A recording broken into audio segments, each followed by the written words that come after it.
Hi മക്കളെ, നിങ്ങളുടെ NEET പ്രിപ്പറേഷനൊക്കെ നല്ല ഗംഭീരമായിട്ട് മുന്നോട്ട് പോകുന്നുണ്ടെന്ന് വിചാരിക്കുന്നു. ഏകദേശം പോർഷൻസ് ഒക്കെ കഴിഞ്ഞു അല്ലേ? നമ്മൾ റിവിഷൻ ഇങ്ങനെ പതിയെ സ്റ്റാർട്ട് ചെയ്യാൻ പോകുന്ന ഒരു സ്റ്റേജാണ്. സോ ഇന്ന് ഞാൻ വന്നിട്ടുള്ളത് നമ്മുടെ DNF ബ്ലോക്ക് എന്ന് പറയുന്ന ഒരു ചാപ്റ്റർ. നമുക്കറിയാം ഇനോർഗാനിക്കിൽ ഏറ്റവും പ്രധാനപ്പെട്ട ചാപ്റ്ററുകളിൽ ഒന്നാണ്. എപ്പോഴും കുറേ കാര്യങ്ങൾ അതിൽ നിന്ന് ഇങ്ങനെ ചോദിക്കാറുണ്ട്, പക്ഷേ പലപ്പോഴും കാര്യങ്ങൾ ഓർത്തു വെക്കാൻ നമുക്ക് ഭയങ്കര ബുദ്ധിമുട്ടാണ്. സോ ഇന്ന് അതിൽ ഏറ്റവും പ്രധാനപ്പെട്ട ഒരു ടോപ്പിക്കാണ് നമ്മളിന്ന് ഡിസ്കസ് ചെയ്യുന്നത്.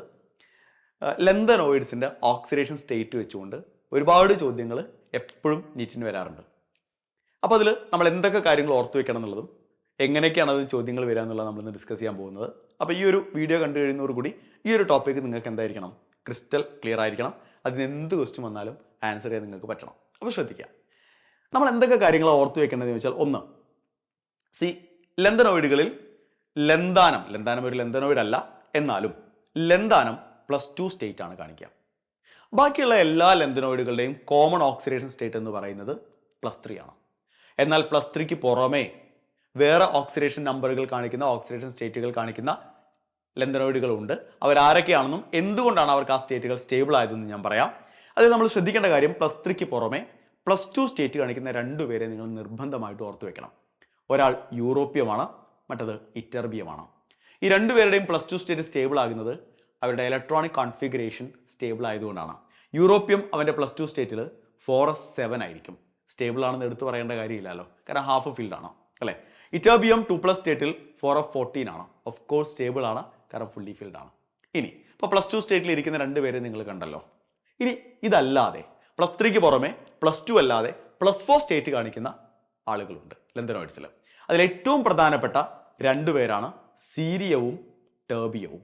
ഇവർക്ക് രണ്ടുപേർക്കും പുറമെ പ്രസിയോഡീമിയവും നിയോഡിയമിയവും ഡിസ്പ്രോസിയും ഒക്കെ 4+ കാണിക്കുന്നുണ്ട്. എന്നാലും ഈ രണ്ടുപേരാണ് ഏറ്റവും ഇമ്പോർട്ടൻ്റ് ആയിട്ടുള്ളത്. കാരണം അവരുടെ സ്റ്റെബിലിറ്റി നമുക്ക് ഇലക്ട്രോണിക് കോൺഫിഗറേഷൻ വെച്ച് പറയാൻ പറ്റും.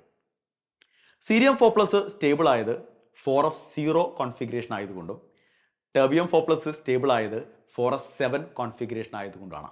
ഈ കോൺഫിഗറേഷൻസ് വളരെ വളരെ ഇമ്പോർട്ടൻ്റ് ആണ്. ആ സ്റ്റെബിലിറ്റിയുടെ റീസൺ എന്താണെന്ന് നമുക്കറിയണം. അപ്പോൾ ആ കാര്യങ്ങൾ നിങ്ങൾക്ക് ഏകദേശം ക്ലിയർ ആയിട്ടുണ്ട്.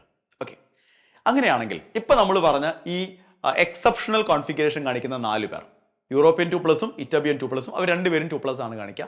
ഇവർക്ക് രണ്ടുപേർക്കും അവർ ഏത് സ്റ്റേറ്റ് കാണിച്ചാലും കോമൺ സ്റ്റേറ്റിലേക്ക് തിരിച്ചു വരാനുള്ള ടെൻഡൻസി ഭയങ്കര കൂടുതലായിരിക്കും. എന്ന് പറഞ്ഞാൽ 2+ൽ ഇരിക്കുന്നവർക്ക് 3+ലേക്ക് തിരിച്ചു വരാനുള്ള ടെൻഡൻസി ഭയങ്കര കൂടുതലായിരിക്കും. എന്ന് വെച്ചാൽ അവർക്ക് ഓക്സിഡൈസ്ഡ് ആവാനുള്ള ടെൻഡൻസി കൂടുതലായിരിക്കും. ദാറ്റ് മീൻസ് അവർ രണ്ടുപേരും സ്ട്രോങ് റെഡ്യൂസിങ് ഏജന്റുകളാണ്. അപ്പോൾ അങ്ങനെയാണെങ്കിൽ നമ്മുടെ 4+ കാണിക്കുന്ന ഇവന്മാർ രണ്ടുപേരും സീരിയം 4+ഉം അതുപോലെ തന്നെ ടെർബിയം 4+ഉം ഇവർക്കും കോമൺ സ്റ്റേറ്റ് ആയ 3+ലേക്ക് തിരിച്ചു വരാനുള്ള ടെൻഡൻസി ഭയങ്കര കൂടുതലായിരിക്കില്ലേ? ആയിരിക്കും. അതായത് +4 നിന്ന് +3ലേക്ക് വരിക എന്ന് പറഞ്ഞാൽ റെഡ്യൂസ്ഡ് ആവാനുള്ള ടെൻഡൻസി ഭയങ്കര കൂടുതലായിരിക്കും. ദാറ്റ് മീൻസ് ഇവർ രണ്ടുപേരും സ്ട്രോങ് ഓക്സിഡൈസിങ് ഏജൻസ് ആണ്. അത് മറന്നു പോകണ്ട കേട്ടോ. ഇനി അതിൽ ഈ സീരിയം 4+നെ കുറിച്ച് വേറൊരു കാര്യം കൂടി NCERT പറയുന്നുണ്ട്. സീരിയം 4+ ഒരു സ്ട്രോങ് ഓക്സിഡൈസിങ് ഏജന്റ് ആയതുകൊണ്ട് തന്നെ അവന് വാട്ടറിനെ ഓക്സിഡൈസ് ചെയ്യാൻ സാധിക്കും, അതും വളരെ സ്ലോ ആയിട്ട്. സോ നമ്മൾ അവനെ അനാലിറ്റിക്കൽ റിയേജന്റ് ആയിട്ട് ഉപയോഗിക്കാറുണ്ട്. പലപ്പോഴും ചോദ്യം വരും, അനാലിറ്റിക്കൽ റിയേജന്റ് ആയിട്ട് ഉപയോഗിക്കുന്ന ആരെയാണ്? അപ്പോൾ സീരിയം 4+ ആണെന്നുള്ള കാര്യം നിങ്ങളുടെ മനസ്സിലുണ്ടാവണം. അപ്പോൾ ഇത്രയും കാര്യങ്ങളാണ് ഇവിടുന്ന് നിങ്ങൾ ഫോക്കസ് ചെയ്യേണ്ടത്. ഇനി ഇവിടുന്ന് വരുന്ന ക്വസ്റ്റ്യൻസിലേക്കാണ് നമ്മൾ പോകുന്നത്. Okay, see the first question. Which of the following act as a strong reducing agent എന്നാണ് ചോദ്യം. തന്നിരിക്കുന്ന ഒരു സ്ട്രോങ് റെഡ്യൂസിങ് ഏജന്റ് ആയിട്ട് ആക്ട് ചെയ്യുന്ന ആരാ? അപ്പോൾ സ്ട്രോങ് റെഡ്യൂസിങ് ഏജന്റ് ആയിട്ട് ആക്ട് ചെയ്യുന്നത് 2+ സ്റ്റേറ്റിൽ ഇരിക്കുന്ന രണ്ടുപേരാ. അത് ആരൊക്കെയായിരുന്നു? യൂറോപ്യൻ 2+ഉം അതുപോലെ തന്നെ ഇറ്റർബിയൻ 2+ഉം ആണ് അല്ലേ. സോ ഇതിൽ ഈ പറഞ്ഞിരിക്കുന്നതിൽ ആരെങ്കിലും ഒരാളുണ്ടോ? യൂറോപ്യൻ 2+ ഉണ്ട്. Option a is right answer. Ready അല്ലേ? അടുത്ത ക്വസ്റ്റ്യൻ നോക്കി. Given below are 2 statements. Statement 1ൽ പറയുന്നത് in lanthanoids the formation of cerium 4+ is favoured by its noble gas configuration. ശരിയാണോ? ശരിയാണ്. നമ്മൾ കണ്ടതല്ലേ, സീരിയം 4+ന്റെ കോൺഫിഗറേഷൻ അവസാനിക്കുന്നത് 4f0യിലാണ്. അത് നോബൽ ഗ്യാസ് കോൺഫിഗറേഷൻ ആയതുകൊണ്ടാണ് 4f0 വരുമ്പോൾ നോബൽ ഗ്യാസ് കോൺഫിഗറേഷൻ ആവരുത്, തൊട്ട് മുന്നത്തെ നോബൽ ഗ്യാസിന്റെ കോൺഫിഗറേഷൻ ആവരുക. സ്റ്റേറ്റ്മെന്റ് 2ൽ എന്താ പറയുന്നത്? Cerium 4+ is a strong oxidising agent reverting to the common state +3.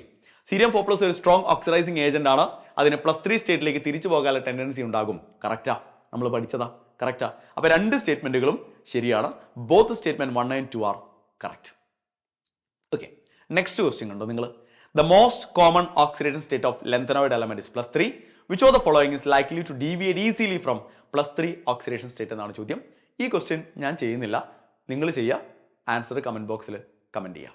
Okay.